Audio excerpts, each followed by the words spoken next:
Good evening, Dharma friends. Welcome to another session. This is week 3 of term 4, studying the Sutra of the Wise and Foolish. So we'll be beginning as usual with the prayers, taking refuge and cultivating bodhicitta, as well as the 4 immeasurable thoughts, also known as the 4 Brahma Viharas, the 4 divine abodes, meaning that if we can put our state of mind in to tune to these 4 immeasurable thoughts, we will be in a divine place. And then we do requesting the teachings, because Buddhism is not a missionary religion. Buddhism is something that people have to seek for themselves. There's a saying that goes, the Dharma belongs to those who are most interested. So Dharma is there for everyone.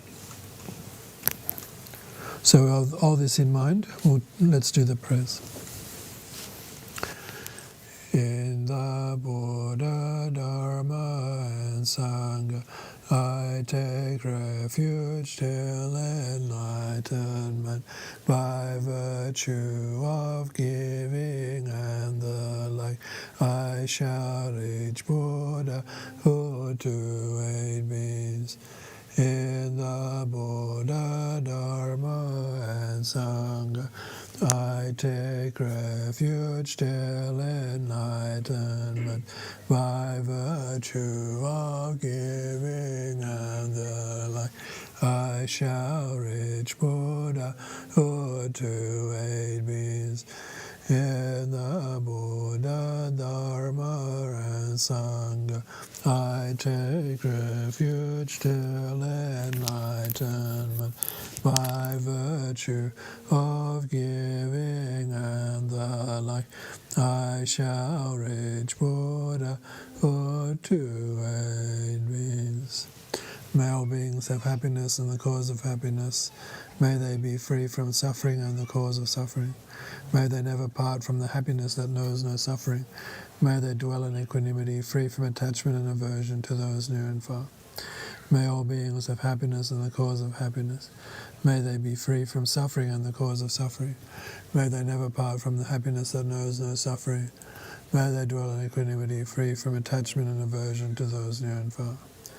May all beings have happiness and the cause of happiness.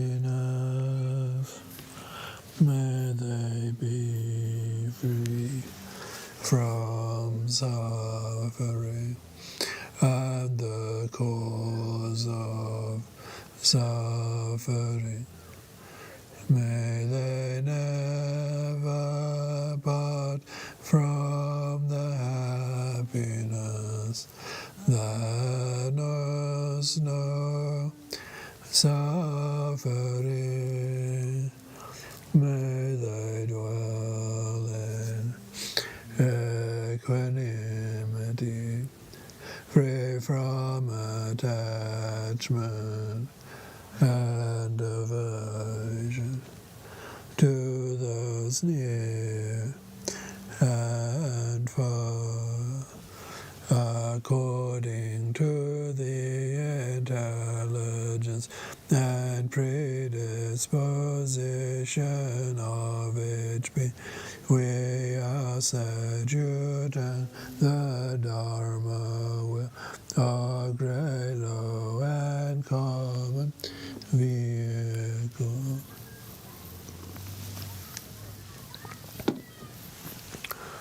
So when we say we ask that you turn the Dharma, so we have 2 wheels in Buddhist ideas, Buddhist thinking. One is the wheel of Dharma and one is the wheel of samsara, and we can choose between the 2. Turning the wheel of Dharma is the way to get off the vicious cycle of samsara. So we'll continue these stories, starting with chapter 32, which is on page 155 of my text. This chapter is called King Mirrorface. Mirror face sounds to me like a direct translation from the Sanskrit. Adarsha Mukha, perhaps. Thus have I heard at one time. The Enlightened One was residing in Rajagurha in the Nyagrodha Grove. Upon a certain occasion, the Lord sat surrounded by Indra, Brahma, and other gods. When the disciples saw his body adorned with the signs and shining with a golden colour, they were astonished and praised and extolled him. But as the Lord sat thus in splendour as the supreme of all, doubts arose in the minds of many of the monks, and folding their palms, they said, What is that which sits here, the supreme in splendour among the great assembly?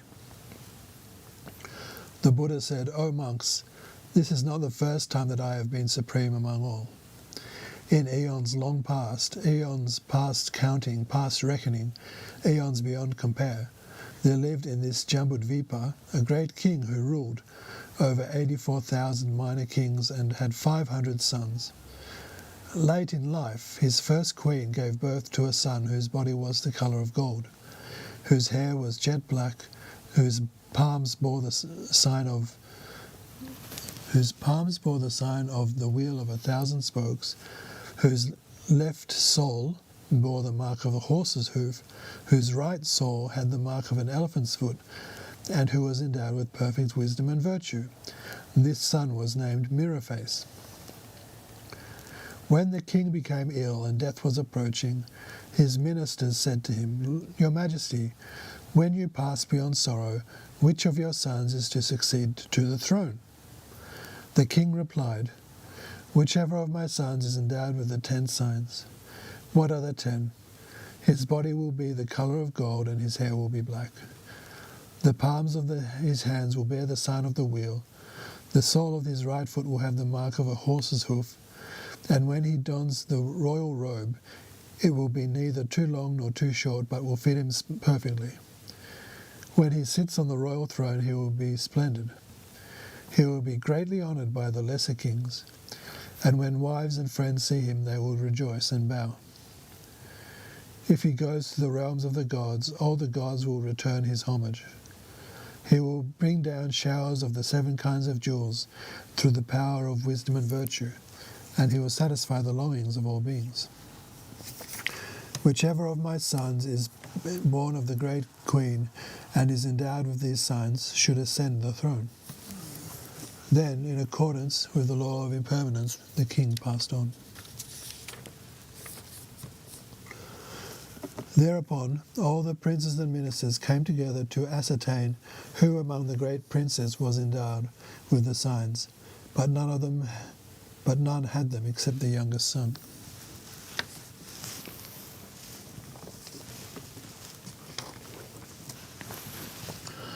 When on the day of the full moon, early in the morning as the sun was rising, the lesser kings and the princes and ministers raised him to the throne. A golden wheel with 1,000 yokes, a yojana in breadth appeared in the east, passed along the sky, and rested in the southern sky. Thereupon the prince knelt and spoke, If I am truly the king endowed with virtues, may the wheel draw near me. And immediately the wheel descended from the sky and came to him. Then the precious elephant came from the fragrant mountain of incense, its tail adorned with the Chintamani. Remember, Chintamani from a previous story means wishing jewel. Chinta is wish, like similar to the word chitta for mind, and mani is jewel, as in Om Mani Padme. The king mounted the elephant and flew through the sky, and by midday had circled the 4 continents. So this is ancient Indian cosmology, that the world had 4 continents, and Jambudvipa, the one we hear of most, is the southern continent. You learn of these continents if you learn how to do mandala offerings. Wherever he put down his foot, there appeared the sand of gold. Then the precious horse appeared with black mane and red tail, adorned with the 7 jewels. The king mounted the horse, and in the time that it takes to eat a meal, had visited the 4 continents without growing weary. The precious jewel came and shone by day and night over 130 lands, and there fell a shower of 7 jewels which fulfilled all wishes. The precious minister appeared and brought forth the 7 precious substances and made them inexhaustible. The precious general came, assembled and reviewed the 4 armies, and with great might overcame the enemy. Thereupon the king thought, "It is because of former virtues that I have become endowed with the 7 precious things. Now the root of virtue must not be cut off." Bathing himself in fragrant water and putting on a new robe, he held a vessel of incense, knelt towards the east, and prayed, "O ye noble ones who reside in the eastern quarter, come, I beseech you, in accordance with my request." Then 20,000 noble ones came to the king's palace. He then prayed in the same manner towards the south, the west, and the north, and 20,000 noble Pratyeka Buddhas came to the king's palace from each direction, and the king himself, the princes, and the ministers made offerings of the 4 necessities to those noble ones. Remember, Pratyeka Buddhas, Pratyeka means individual, so people who realize the truth of reality, the way things are, without the need for a teacher. The 84,000 lesser kings paid homage to the king, and they departed to their own countries and made offerings to the noble ones. For 4,000 years the king and his princes and ministers made offerings and honoured the noble ones, and when they died were reborn among the gods. O monks, I was that king called Mirror-Face. My father, Shuddhodana, was his father, and my mother, Mahamaya, was his mother. The 500 Shakyas were the 500 princes. At that time I was the supreme of all, and now that I have attained Buddhahood and am endowed with the signs, I am the supreme. When the great assembly heard the Buddha's word, they believed and rejoiced.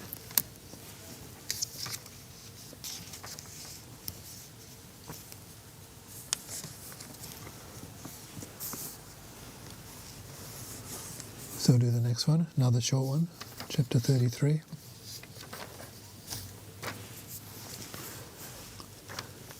Good searcher and evil searcher. Thus I have heard at one time, the enlightened one was residing in the city of Shravasti at the Jetavana monastery in Anathapindika's park. At that time the monk Devadatta, fearing the future results of the evil deeds he had committed for the sake of gain, oppressing the Buddha, stabbed his feet with wooden splinters, letting loose an elephant to kill him, vilifying the noble Sangha, and harming the monks who had stopped the outflows. So vilify is to speak in an abusively disparaging manner. Outflow, who had stopped the outflow. Outflow is a synonym for affliction. The Tibetan is Zagpa. The Sanskrit is Asrava. One of my dictionaries told me that it means the influences that attach someone to samsara. So it's like a leakage, and outflow is like a leakage. We're not acting as efficiently as we could. That's my understanding of it. So vilifying the noble Sangha, harming the monks who had stopped the outflows, went to the 6 heretic teachers and requested their teachings.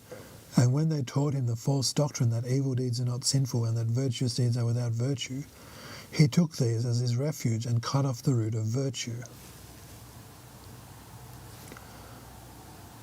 Thereupon Ananda, having pity for his relative, became exceedingly sad and wept, and said to the Buddha, "Lord, Devadatta has become infected with ignorance, commits stupid sinful deeds, has cut off the root of virtue, and vilifies and dishonored the tribe of the Shakyas."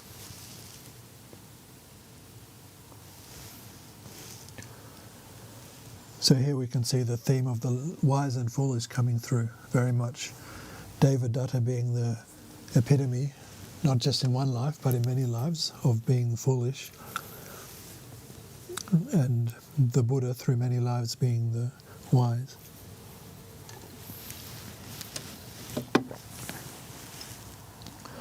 The Buddha said, Ananda, in eons long past, eons beyond count, beyond recall, beyond imagining, there lived in Benares, that's Varanasi, a Brahmin by the name of Mahamayi, who had married a woman of his own caste and to whom a son had been born. After the son was born, they held a great anointing feast and named the boy Good Searcher. The boy was then given over to a nurse who cared for him. The nurse herself then became pregnant, and whereas she had been formerly been of good disposition, she now became ill-natured, angry and violent. When the months had passed, she gave birth to a son who was given the name Evil Searcher. The boys were raised as brothers, and when they grew up, they decided to go to sea in search of the Chintamani and set out, each with 500 followers. When 7 days had passed, their supplies were gone, and they were in danger of starving to death. Good Searcher made offerings to all the gods, and presently they came to a desolate, uninhabited place, and spying a tree from afar, went to the tree where they found a spring from which they all drank. This, they said, is because we made offerings to the gods. Thereupon a god appeared to them and told them that if they would break off the branches of the tree, their every wish would be fulfilled. The travellers broke off branches and delicious beverages appeared. Then they broke off more branches, and 100 kinds of delicious food appeared, and they ate and drank until they were satisfied. They then broke off still more branches, and various sorts of clothing and jewels appeared, as many as they could carry. Evil Searcher and his followers then came to the tree, and seeing that Good Searcher and his followers had obtained many jewels by breaking off the branches of the tree, decided that if they were to dig up the roots of the tree, they would obtain still more jewels. Good Searcher said, "Younger brother, why do you dig up the tree? We were starving and the tree saved our lives. Do not dig it up." When he had departed, Evil Searcher dug up the roots of the tree, and 500 Rakshas came out from under it and ate Evil Searcher and his followers. So Raksha is a type of spirit. Its etymology actually means protect, but I'm not 100% sure of this. But what my understanding of it is that why it's called Raksha, meaning to protect. It's not that they protect; it's that we need to be protected from them. They're meant to be a kind of nasty spirit. Ananda, I was that person called Good Searcher. My father Shuddhodana was his father, and my mother Mahamaya was his mother. Devadatta was Evil Searcher. It is not only now, Ananda, that Devadatta has harmed me. He has done me harm in every lifetime, but I help him by teaching him the good law. Still, he makes himself my enemy. Sounds like a very complicated relationship. When the Buddha had thus spoken, the many disciples had faith and rejoiced.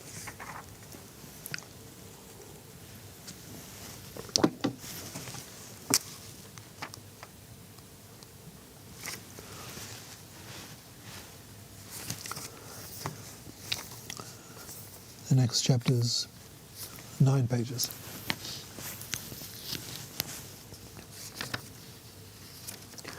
Chapter 34, Prince Virtuous. Thus I have heard at one time.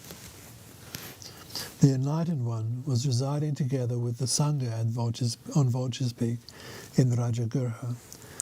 At that time, Ananda, seeing Devadatta's evil designs toward the Buddha and the Lord's refusal to make any distinction between Rahula and Devadatta, and his compassion towards Devadatta, said, "Lord, when Devadatta does evil to the Buddha, what is the reason that the Lord has compassion on him?" This is very interesting. I think this is talking about the fourth immeasurable. May they be free from attachment to the near and aversion to the far. So it's said that a Buddha, or a male or female Buddha, treats his or her treats all creatures, all sentient beings, equally. Treats every single sentient being as if they were their only child. So here it's say Ananda is a bit. It looks as though an Ananda is perplexed because the Buddha doesn't discriminate between his own son Rahula, who he should be looking after more than everyone else, and Devadatta, his evil cousin, who he should be protecting his family from, or his close ones from.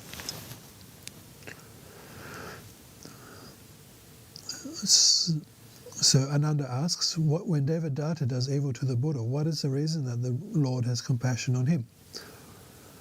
The Buddha said, Ananda, this is not the first time that Devadatta has harmed me. He did me great harm in other lives as well. When the monks wondered about this, Ananda said to the Buddha, Lord, in what manner did Devadatta do evil to you in other lifetimes? The Buddha said, Ananda, in aeons long past, aeons beyond count, beyond reckoning, beyond conception, there lived in this Jambudvipa a king by the name of Precious Armour. This king had 500 queens, 500 palaces, but no son. And although he prayed for many years to the sun, the moon, and all the gods, no son was born to him. Sounds very Vedic. Vedic is almost like nature worship. Very old. Not even written in Sanskrit, written in what's called Vedic. But actually saying Vedic Sanskrit is a contradiction in terms, because Sanskrit means that the language of the Vedas has evolved as such that it was well refined, so to speak. That's being the literal translation of Sanskrit. But yeah, I do a few verses of Vedic reading with some friends each week, and they're very much like praying to the sun and the moon and this type of thing. Very interesting. Talking about ancient gods too, like Indra and that type of thing. In great sorrow, the king thought, if I continue without an heir, the 500 minor kings will be in disagreement and the people will suffer. So it sounds like he has good motivation. Pressing his hands against his cheeks in misery, he sat there in grief. One of the gods, seeing his thought, appeared to him in a dream and said, Your Majesty, 2 rishis live outside your palace in the forest. One of them has a body the colour of gold. If you will go to him and pray, a son will be born to you. Now, I'm not sure if rishis exist these days. It's actually incorrect Sanskrit pronounced Urshi. Urshi means one who sees. One who sees what? One who sees divine poems, and they were kind of like poets a bit, or sages. I think the most correct translation for rishi would be a seer of hymns, something like that.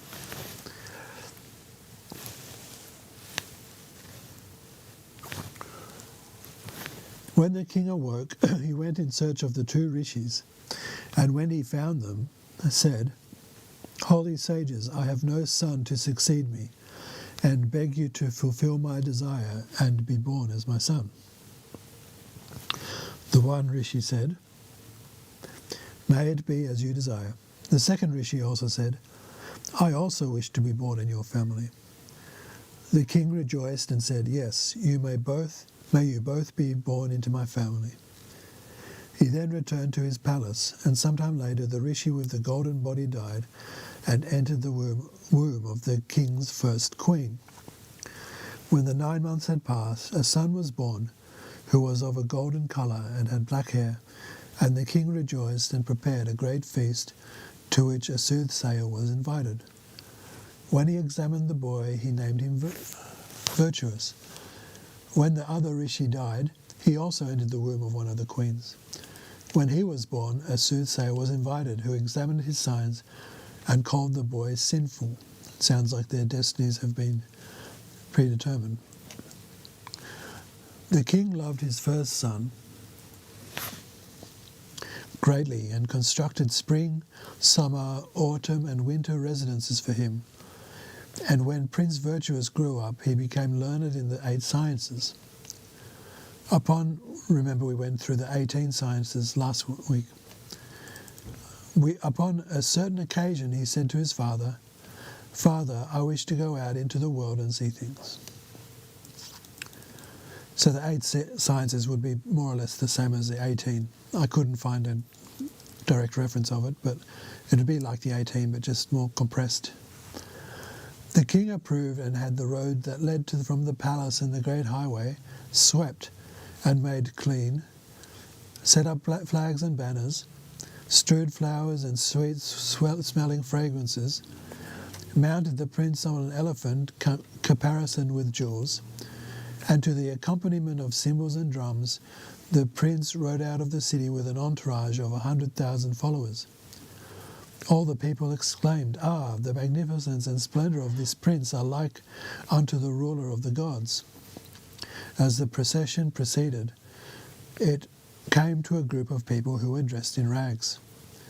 Holding broken vessels, they cried out in a loud voice, "Give us anything, anything." When the prince asked them the cause of their misery, some said they were homeless orphans without families. Others said they had been long ill. Still others said that they had been reduced to begging because robbers had stolen everything they had. Going on, he came to people of the Chandala caste. So Chandala is Chandala caste, it should be actually, is the untouchable caste.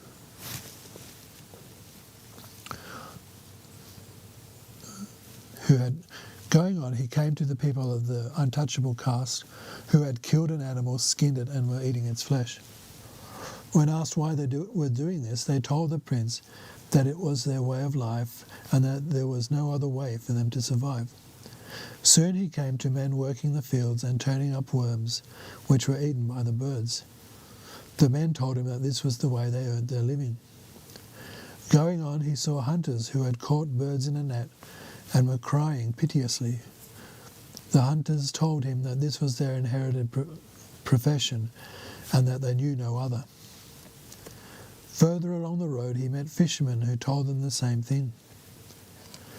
Realizing that these people's sins were the result of their poverty, he returned sadly to the palace and asked his father permission to give away his treasures to the poor and needy, and his father, out of love for him, allowed him to do this. When 2/3 of the treasures had been given away, the treasured keeper locked the doors and no more could be given. Thereupon, Prince Virtuous decided to go to sea in search of the Chintamani. This is sounding a lot like a previous chapter, isn't it?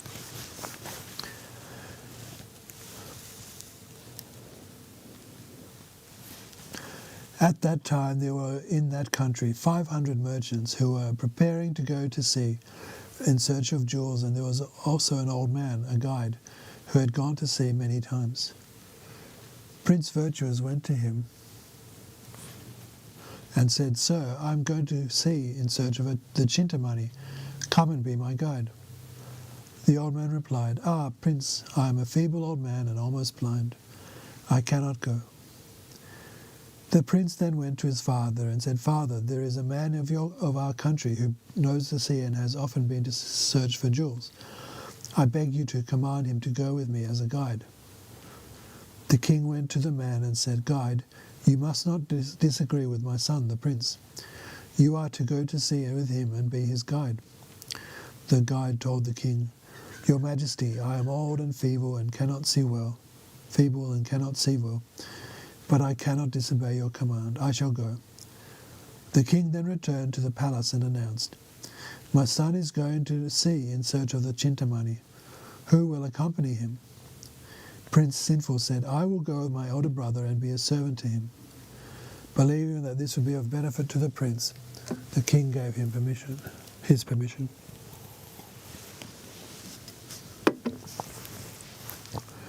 Then Prince Virtuous took from the treasury 3,000 measure of silver, and with the third of this outfitted a ship, keeping the remaining 2/3 for supplies for the journey.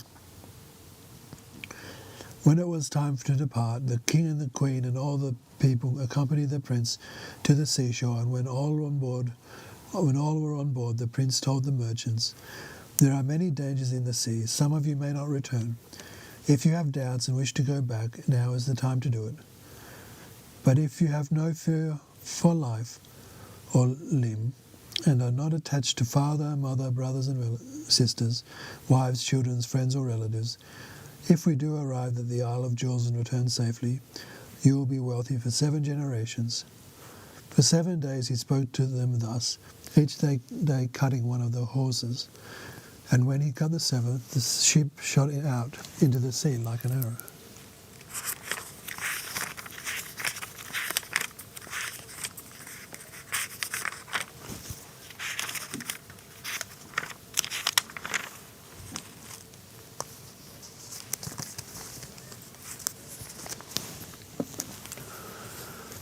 I worked out how to pronounce that. It's hawser, meaning a rope that connects the ship to the land. Eventually they arrived at the Jewel Island, and the prince, being wise in jewels, showed the merchants how to distinguish the valuable ones from the others. While they were searching for them, the prince and the guide sailed on. When they had gone away, the guide asked, "Has a white mountain become visible?"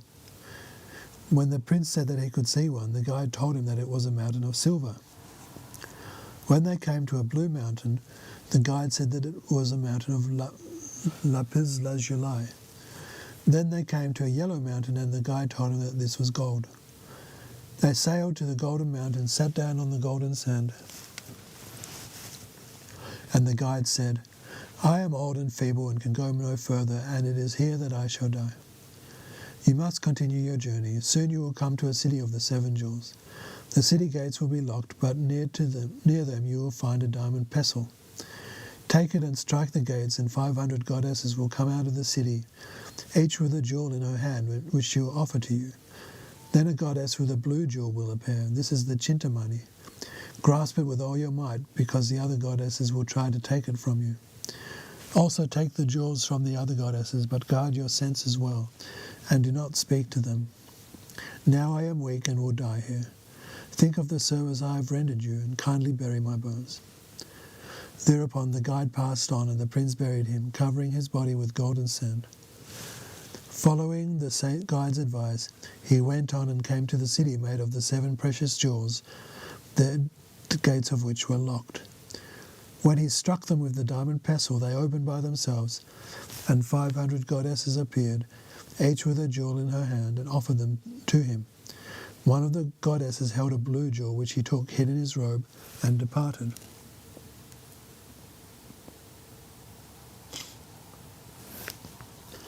After Prince Virtuous had left the merchants, Prince Sinful commanded them to load the ship with as many jewels as possible. This they did, but when they had set sail, the ship began to sink.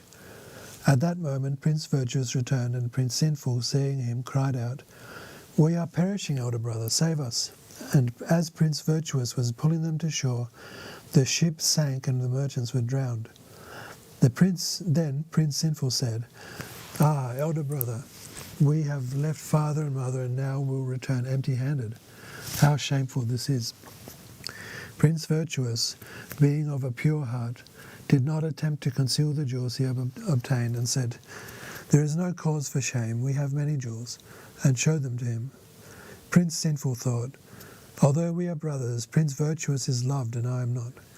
We have gone to seek jewels. He has found them and I am not. When we return, he will be in greater favour than I, and they will dislike me more than ever. When he is asleep, I shall kill him, take the jewels, and return and say that he drowned at sea." He then said, "Elder brother, we should both We should not both sleep at the same time. While one of us is asleep, the other should stay awake and guard the jewels." To this the elder brother agreed, and thereafter they slept in turns. One night when the elder brother had kept watch, he went to awaken the other but could not find him and continued watching until he fell asleep. Then Prince Sinful came out of the forest and with 2 sharp thorns pierced the eyes of the elder brother, took the jewels and fled. When Prince Virtuous awoke, he thought the brigands had done this and called the younger brother, but there was no answer. So brigands are gang members who ambush and rob. Thereupon a tree god appeared to him and said, "This is not the work of brigands, but your enemy, your younger brother." Slowly and painfully, because of his blindness, Prince Virtuous walked away and eventually came to a place called Lishivar, where he found an elephant herder who cared for 500 elephants. Among the elephants was a bull elephant who, seeing the prince's eyes had been wounded, licked them while all the other elephants stood around in a circle. The herder, wondering what all this might be, came and saw a man rolling about on the ground, and coming closer, saw that he had thorns in his eyes. He gently drew them out and took him to his home, where he bathed his eyes with milk and butter and fed him. When the prince's eyes began to heal, he wished to go on, but the elephant herder dissuaded him, and later, when his wounds were completely healed, accompanied him to the city.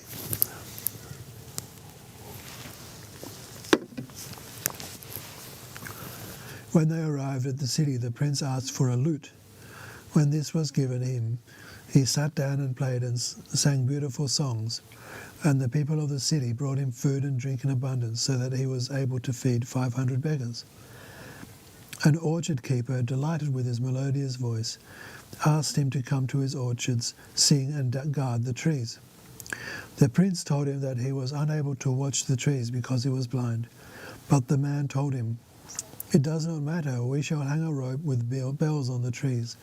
You will hold the rope, shake it, and the birds will be frightened away." The prince agreed, and the man took him to his orchard, where he played the lute and sang. Meanwhile, Prince Sinful had returned, and when the king asked concerning his son and the merchants, he told him that Prince Virtuous had found many jewels, but while returning, the ship had capsized, and all had drowned, in that he, Prince Sinful, had been the only one to escape. Hearing this, the king and queen fainted, and all who heard this wept and mourned. When the king recovered, he said, "Evil son, it would have been better if you too had died." At the palace there was a tame yellow duck that had belonged to Prince Virtuous. The king went to the duck and said, "Our Prince Virtuous went to the sea in search of jewels, and it has been reported that he has drowned. Go and see whether he has really perished or not." He then wrote a note and tied it to the duck's leg. The duck flew to distant lands and finally came to the orchard where Prince Virtuous sat beneath a tree singing. Recognizing his voice, he fled down beside him, and the prince recognized his voice, took the note from its leg and had it read to him. When he learned what his parents had written, he had a letter written which described how his younger brother had put his eyes out, tied it to the duck's neck, and sent it back. First it says the duck's leg, and then it says the duck's neck.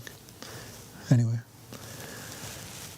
The king of that country had a daughter rare in the world for beauty, who, seeing the wretched state of the prince, his hair matted, his face dirty, and his robe soiled, came and stayed with him and took care of him.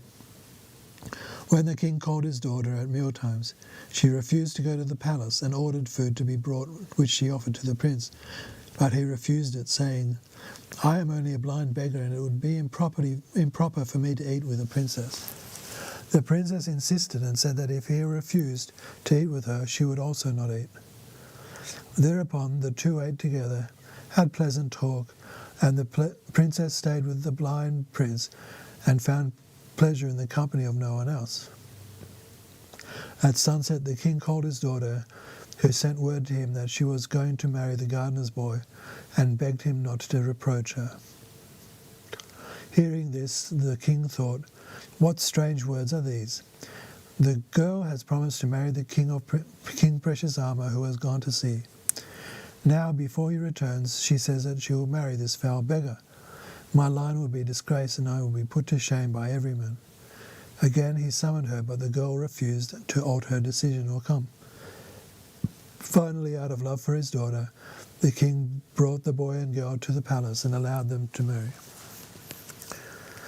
When some time had passed, the wife began to absent herself each day and returned only at night. The prince became suspicious and told her, "You became my wife and we are married, but each day you go away and return only at night. You are certainly seeing others and you humiliate me." The girl replied, "I have no thought at all of anyone else. If my words are true, by the power of truth of the spoken word, may you recover sight in one eye." And immediately the prince could see in one eye. We find this kind of thing a lot, don't we? Then as they talked, the girl asked him where his country was and who his parents were. The prince asked her if she had ever heard of King Precious Armor and his son Prince Virtuous. And when she told him that she had, he revealed to her that he was that prince. Alarmed, the girl asked him why he had suffered, and when the prince explained to her in detail all that had taken place, the girl said, "Wherever Prince Sinful may be in this world, his evil karma will be there with him for having put out your eyes. If I should ever meet him, how should I act?" The prince said, "It is not his fault. When we were small, I disliked him and refused to play with him." The girl said, "That is hard to believe. How can I be sure that, having done the great evil which he has, you are not offended with him?" The prince said, "I do not hate Prince Sinful. If what I say is true, by the power of truth of the spoken word, may I receive sight in my other eye." And immediately he could see clearly in his other eye. The girl then went to her father and said, "Father, do you know of a Prince Virtuous, son of King Precious Armor?" The king asked, Where is the prince now?" The girl replied, "That prince is now my husband." The king laughed and said, "The girl is either mad or her mind is disturbed. The prince went to seek for jewels, and while he is away, this beggar pretends to be he." The girl replied, "Father, if you do not believe me, come and see." When the king went and saw the splendor of King Virtuous, he knew that this was indeed the prince, and said, "Ah, prince, I am indeed at fault for not having recognized you, and for having humiliated you." And taking him to another place, called all his princes and ministers together and told them, "Princes and ministers, hear. Prince Virtuous has now returned from the sea, and you must all know who he is." And they all paid homage and applauded the king for having given his daughter to him. When the duck had brought back the message from Prince Virtuous, it was opened and read, and the king and queen and all the people were greatly grieved. They then learned of the prince's suffering, threw Prince Sinful into a dungeon, and sent a message to the king of the Lishiva country, saying, "It has come to our knowledge that our son is undergoing grief and suffering in your realm. What is the reason that you have not informed us of this? You are to come immediately with my son, accompanied by many hundreds of horsemen. Should you not do this, I shall come out to do battle with you." Meanwhile, in order to return the kindness shown him by the elephant herder, the prince begged the king to give him a gift. The king sent gifts of white elephants, horses, robes, dwellings, farms, gold and silver, jewels, servants, men and women slaves, and much more, enough to make him happy for the rest of his life. When the messenger arrived from King Precious Armor, the king of Lishivar caparisoned 500 elephants, that means decorated them, with jewels, took servants and 500 young maidens and 500 chariots as a dowry, and with a retinue of 100,000 ministers and servants beating drums and cymbals, went forth with the bride, and having sent a messenger in advance. King Precious Armour and his entourage went out to meet them, and Prince Virtuous descended from his chariot, bowed to his father and mother, asked after their health, and rejoicing they all proceeded to the palace. Prince Virtuous then asked where his younger brother, Prince Sinful, was, and when told that he had been cast into a dungeon, said, "Prince Sinful must be released." The king protested, "But how can I release him when he has committed so terrible a crime?" The prince said, "I cannot remain in the palace unless my younger brother is freed." Whereupon the king brought him out from the dungeon. When Prince Sinful saw his elder brother, he bowed to him, and the two embraced and were astonished when the prince showed great love for Prince Sinful. Prince Sinful persuaded Prince Virtuous to tell him where the jewels were which he had brought, and when he told where they were hidden along the road and asked to go bring them, Prince Sinful went but was unable to find them.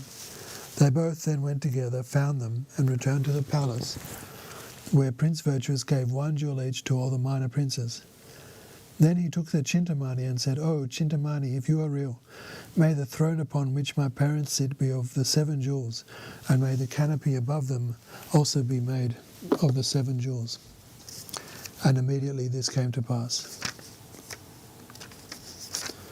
Then the prince said, "Formerly, through giving gifts, I depleted my father's treasury. May the treasury again be filled."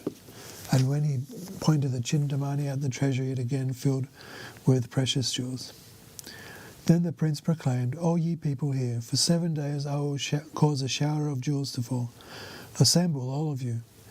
Then, bathing in perfumed water and donning new robes, he placed the Chintamani on the banner of victory, and holding a vessel of incense, bowed in the 4 directions and cried, "Chintamani, if you are in truth the Chintamani, fulfill all the wishes of all these people like showers of rain." At that moment clouds appeared from the 4 directions. A wind sprang up and swept away all impurities, and a fine shower descended and laid the dust. Then there came down showers of 100 kinds of delicious foods, of silken robes of the 7 jewels, enough to fill the entire country. Thereupon the prince proclaimed, "There is nothing you lack to satisfy your wants. All of you must guide your bodies, speech and minds to exert yourselves in the path of the 10 virtues." Then the people abandoned their evil, sinful deeds, and making rapid progress on the path of 10 virtues, attained birth in the higher realm where they died.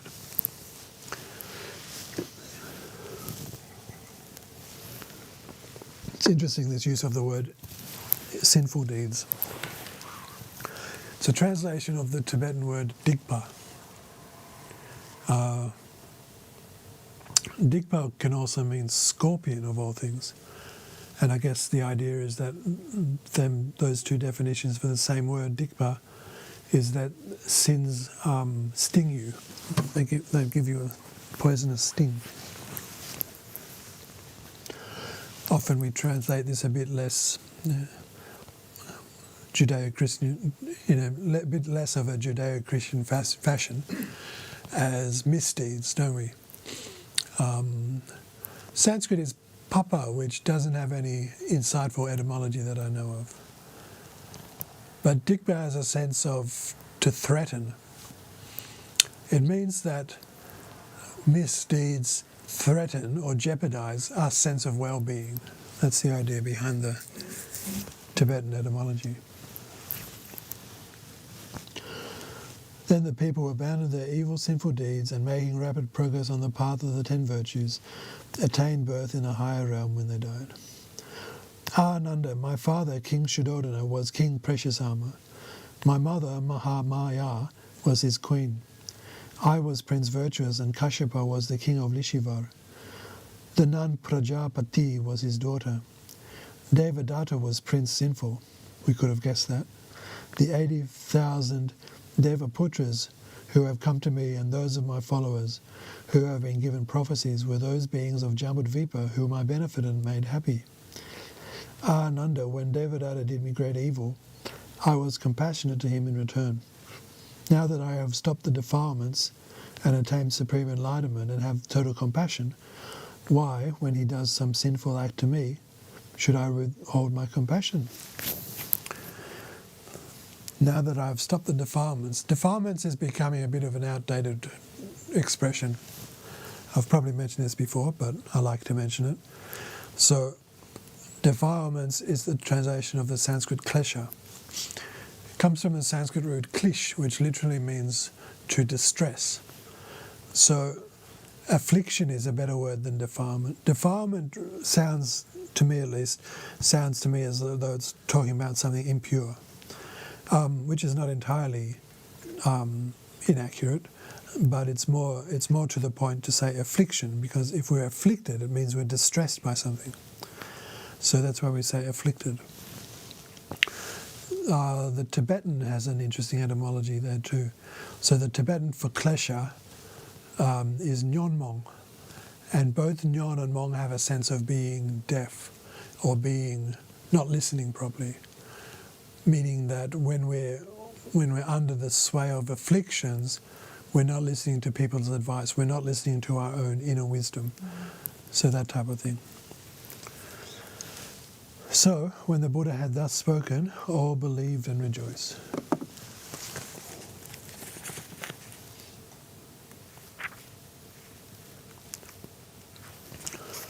So I'm spacing these out so that we do approximately the same length of session each week for the rest of this term. So we'll do one more today, just this next one, chapter 35, which is only 3 pages long.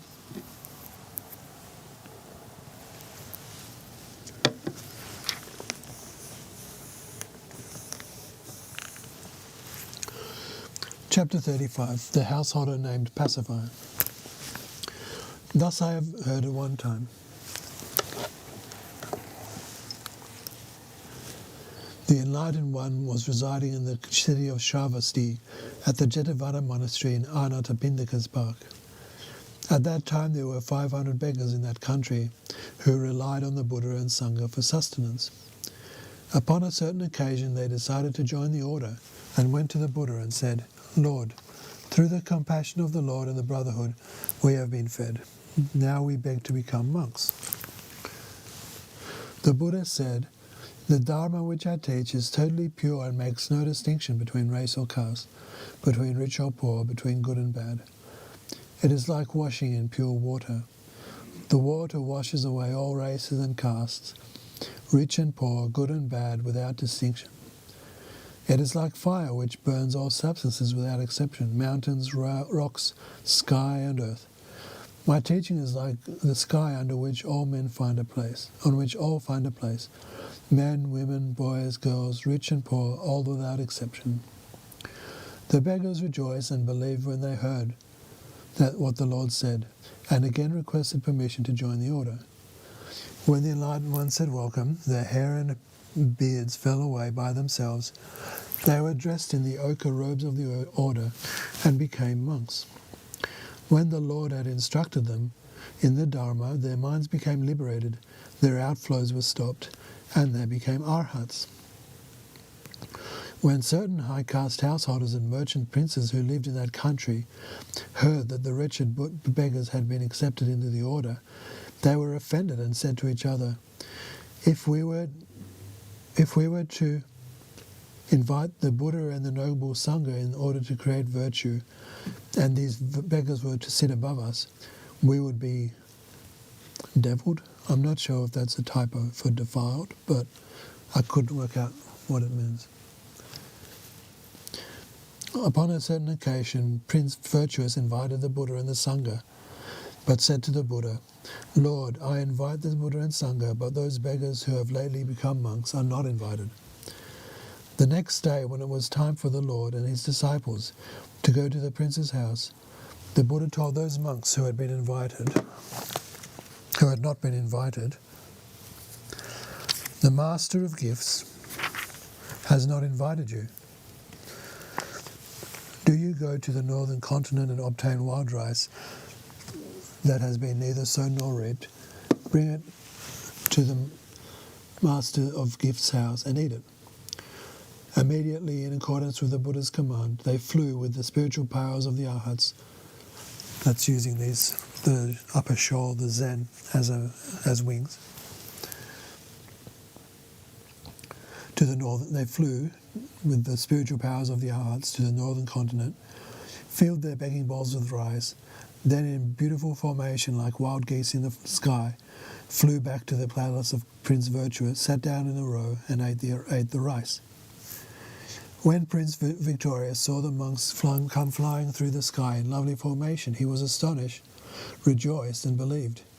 He then asked the Buddha, "Lord, where have these magnificent, splendid, virtuous, holy men come from?" The Buddha said, "You should recognize them. Listen well, Prince, and I shall tell you about them. These monks are those whom you did not invite. Because you did not invite them, they went to the northern continent and obtained wild rice to eat."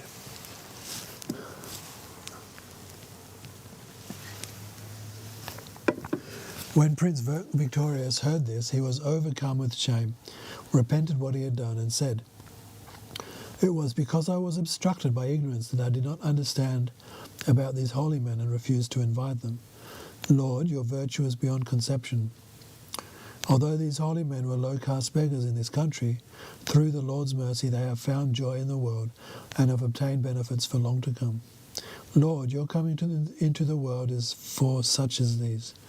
I beg you to explain what root of virtues these beggars planted in order to meet you and attain liberation, and because of what former sins they were first born as beggars." The Buddha said, "In times long past, aeons beyond recall, there was a mountain called Many Rishis in the land of Benares, Varanasi, where many Pratyeka Buddhas lived and would continue to live until a Buddha appeared in the world. If Pratyeka Buddhas did not reside there, rishis with powerful rishis with magic powers lived there. At one time, when there were 2,000 rishis living on a mountain, a soothsayer foretold that for 12 years there would be no rain.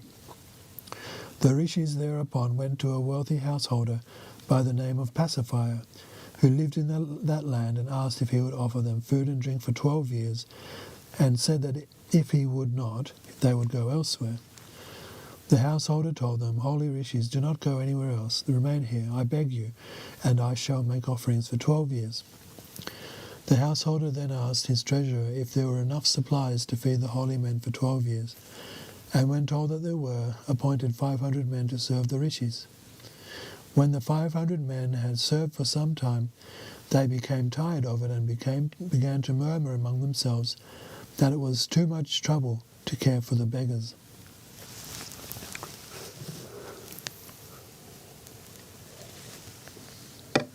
At that time there was a certain man who called the rishis at mealtime, and who had a dog that followed him. One day the man forgot to call the rishis, but the dog ran to them, began to bark, and the rishis knew that their food was ready and went to receive it. Sometime later the rishis told the householder that the rains were soon coming, and that he must prepare his fields for the sowing. The householder directed his field workers to begin work in the fields, and they planted barley, wheat, and many other kinds of crops. When the seeds had sprouted and were as high as water pots, the householder went to the rishis and asked if there would be a good yield.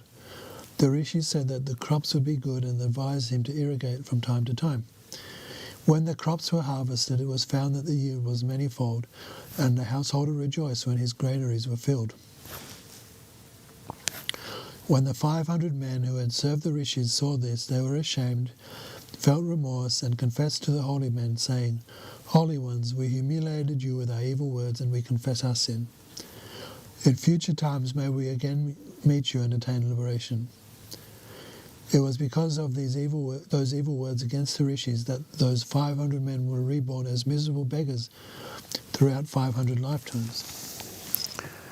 That's interesting how there's 500 of them, and they were reborn for 500 lifetimes. It's said that, it reminds me of a teaching that says that if you do something positive or negative by yourself, that's just one kind of good or negative karma. However, if you do something in a group, whether positive or negative, then that multiplies each person. Like, say if you do sitting in teachings like us, so we've got about a dozen of us, we all receive a dozen times each the merit that we would if we were just studying this at home. This is why it's very good to do readings like this as a group.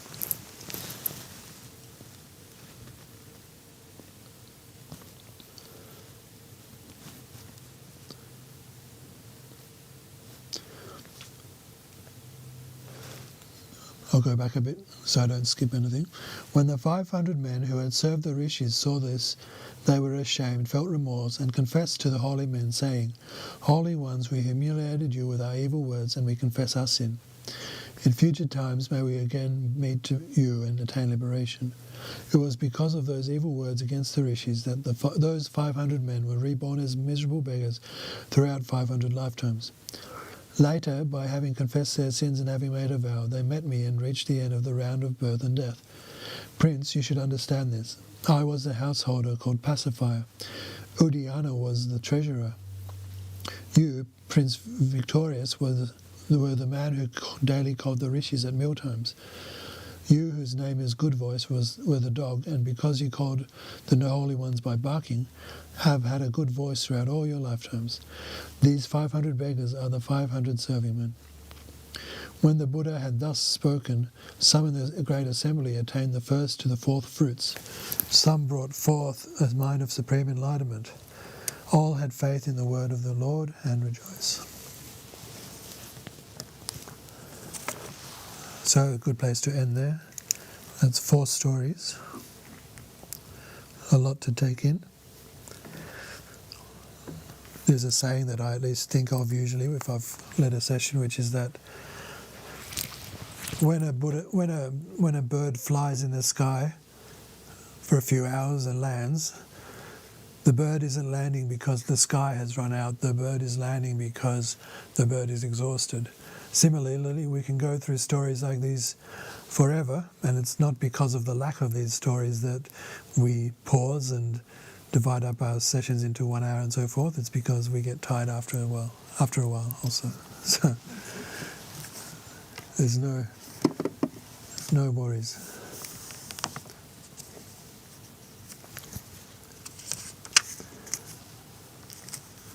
So it looks like we're about 2/3 through now.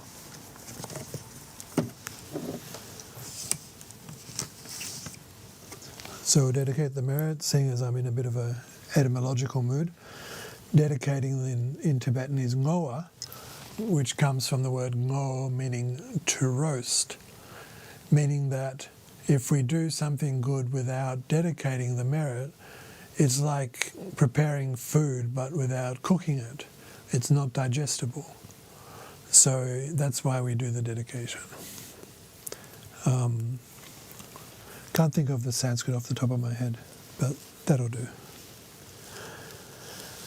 By this merit may we overcome the defilements and gain omniscience. May I liberate all beings from the ocean of birth, old age, sickness, death. Hearing the Mahayana teachings, whatever merit I have accrued, may all beings become stainless vessels to hold the Mahayana teachings. Courageous Manju, Shri knew all things, and Samanta Bhadra did likewise, following all of their examples. I shall dedicate all these merits. May they excel in bodhicitta, birth where it has not yet done so. Where it has been born, may it increase freely without degeneration. Thanks everyone, see you next week.